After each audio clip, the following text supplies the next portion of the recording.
தமிழக வெற்றி கழகம் அவங்களுடைய அந்த சப்போர்ட் அப்படிங்கிறது ரொம்ப பெரிய அளவில் இவங்களுடைய தூக்கத்தை கெடுத்து வருகிறது. நேற்று ஒரு ரோட் ஷோ நடக்குதப்பா, ஸ்டாலின் அவர்கள் நடந்து போறாரு, அங்கிருந்து டிவிகே அப்படின்னு சொல்லி கத்துறாங்க, தாவேகா அப்படின்னு சொல்லி. யாரா அப்படின்னு சொல்லி பார்த்தா எல்லாம் பாய்ஸ், யங் பாய்ஸ், அவங்க கத்துறாங்க தமிழக வெற்றி கழகம் தான் அப்படின்னு சொல்லி. இன்னைக்கு சென்னை கலைவாணர் அரங்கத்தில் முதல்வர் நிகழ்வு ஒன்று நடக்குது. அதுல நிறைய காலேஜஸை சார்ந்த ஸ்டூடெண்ட்ஸ் வரவழைக்கப்படுகிறார்கள். ஸ்டூடெண்ட்ஸ் எல்லாம் உட்காந்துருக்காங்க, எல்லாரும் அவங்கவுங்க சீட்டில் உட்காந்துருக்காங்க. திடீர்னு பார்த்தா தாவேகா விஜய் அவர்களுடைய புகைப்படம் அப்படிங்கிறத எடுத்து 2 ஸ்டூடெண்ட்ஸ் காண்பிக்கிறாங்க. அவங்களை இப்போ பிடிச்சு விசாரணை செஞ்சுட்டு இருக்காங்க அப்படிங்கிற தகவல் வெளியாகுது. எதுக்கு விசாரணை செய்யணும் அப்படிங்கிறது இன்னொரு கேள்வி.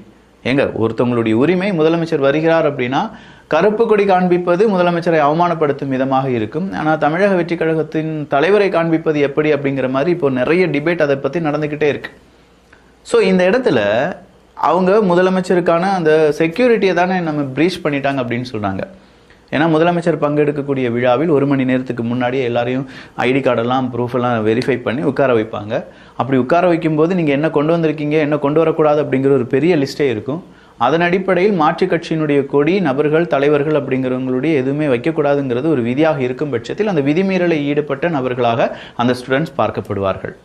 ஆனாலும் எங்க போனாலும் தமிழக வெற்றி கழகம் திமுகவை விரட்டுகிறது, பின்னாடியே பின்தொடர்கிறது அப்படிங்கிறத நம்ம இது வழியா பார்த்துடலாம். அடுத்து